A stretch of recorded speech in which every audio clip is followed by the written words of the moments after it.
In the next 10 minutes, this mother will give birth in front of lions. Her baby will have 5 minutes to learn to run, and tiny birds will guard them both. She cannot wait for safety. 500,000 calves are born on these plains in 3 short weeks, and her time is now, lions or no lions. And now the most astonishing clock in nature starts ticking. 1 minute, he lifts his head. 2, he fights his legs. 4, he stands. 5, he can run. The lionesses come now, while he is newest, but a wildebeest herd has its own answer. The wall, 100 mothers close ranks, horns out, and the newborn vanishes inside a fortress of hooves. The danger passes, and the day's second army arrives, oxpeckers, dropping onto sweat-soaked backs across the herd, and the newborn watches his first cleaning with enormous eyes. And there is work everywhere, ticks in her main line, flies at the corners of her eyes, blood-fed passengers buried in her beard, collected across 1,000 migration miles. Then the crew turns to the newborn. His fuzzy coat picked up its first ticks from the birthing grass within the hour, and a gentle beak now combs him clean for the first time in his life. He flinches, then freezes, then leans into it. 5 minutes to learn running, 5 more to learn this.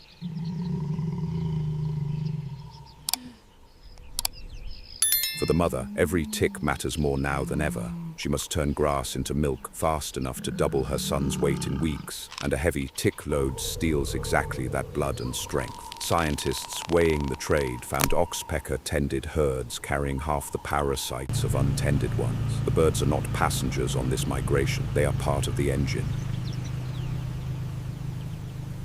By mid-morning, the plains give the order no wildebeest can refuse. Move. 1.5 million animals lean north as one. Following rain, they can smell 2 days away, and the newborn takes his place in the greatest march on earth. Hours old, keeping pace, his birds riding shotgun above him.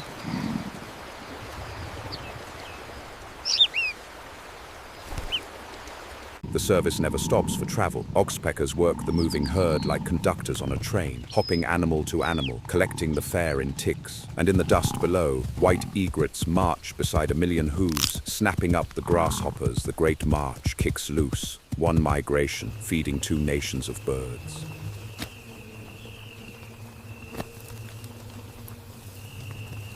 Watch the newborn now, hours into his first day, and understand why the clock was so cruel. Out here, there are no dens, no nests, no hiding places. A wildebeest calf's only shelter is speed and the herd, and by nightfall, he can already outrun a lioness over open ground. Nature built him in 5 minutes because 5 minutes was all she could promise him.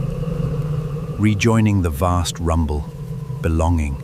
By late afternoon, the smell of water pulls the columns together, and the mood of the march curdles. Ahead lies the river, the single, deadliest kilometer of the entire migration. The herd bunches on the high bank, thousands deep, staring down at the brown water, and the brown water stares back.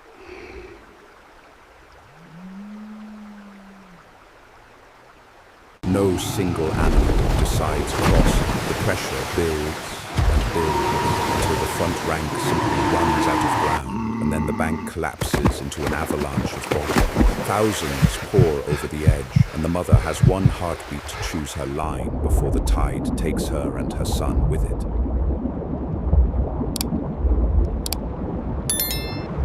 A crocodile chooses. The great jaws rise behind his kicking legs. The mother sees it and does what wildebeest mothers are never supposed to be able to do. She turns against the tide. She throws herself between her son and the jaws, and the crocodile's strike closes on her flying hooves instead and misses by the width of the water. Hooves find mud. The mother shoves her son up the bank ahead of her own body, and they stagger out of the deadliest kilometer of their lives into the trampled grass of the far shore, coughing, shaking, alive. Behind them, the river goes on roaring. Ahead of them, unbelievably, the little brown birds are already waiting.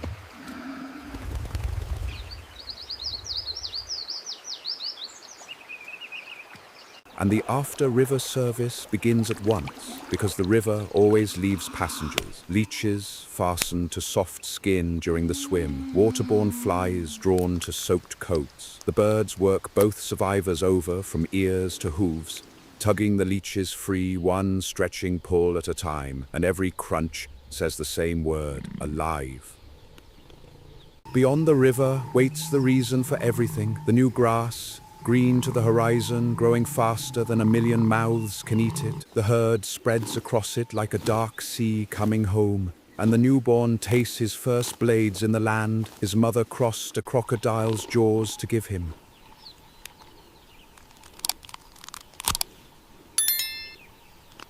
Night comes to the new country, and the herd sleeps the way it marches together. The calf folds into the grass against his mother's warm side. 1 day old, a river and 2 hunts behind him. On her back, feathers fluffed against the cool, the little sentry settles for the night, on duty in his sleep.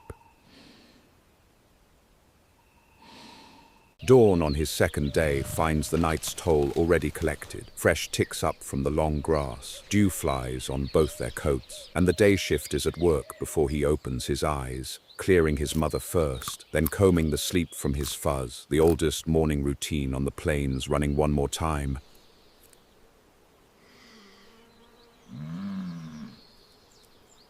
And in every direction this morning, the same contract is being honored. On the zebras marching beside the Gnu columns, on the buffalo in the river valleys, the giraffes at the tree line, the rhinos in the thorn, a whole moving world, and riding on its back, the small brown birds that keep it moving.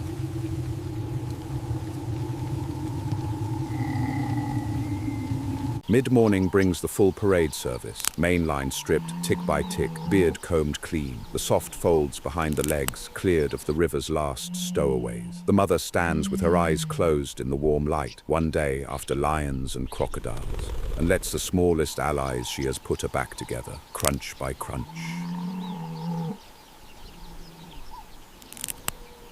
By noon, the audit of his first day on Earth is complete. The river's leeches gone, the birthing grass ticks gone from them both. The calf's fuzz picked bright and clean. The last bird runs one final pass down the pale scar on her flank, finds nothing, and settles into riding. Under all that history, for a few perfect hours, there is nothing left but family. Now widen the picture and see what he was born into. A column of 1.5 million animals on a circular road 500 miles long that never ends, mowing the grass that feeds the plains that feed everything else. Scientists call it the largest overland migration on Earth. The birds riding it call it something simpler, home. We remember the jaws in the brown water, the wall of horns, the 5-minute miracle in the grass. But the truth of his survival is quieter than any of it. It is a beak in his mother's beard. It is a crunch on a moving back, a mile after mile after mile. Nothing born on these plains survives them alone, not even the ones born running. In 2 years, the wobbling newborn will be a black-bearded bull on this same road, wearing his own scars, walking his own calves north through the same brown river, and on his back, sons and daughters of the very birds riding his mother today will collect the very same fare. The road never ends, neither does the ride. Born in front of lions, running in 5 minutes, guarded across a crocodile river by birds lighter than his newborn hooves. That is how the greatest march on Earth raises its children. If this story amazed you, subscribe to Nature's Cleaners, and we will keep uncovering the hidden partnerships that hold the wild together. Tomorrow the road will bend toward another river, and another set of jaws will wait in the brown water, and another 5-minute miracle will stand up shaking in the grass. One more newborn, carried by the greatest march on Earth and the smallest wings above it. Thank you for watching. We will see you at the next Hidden Alliance.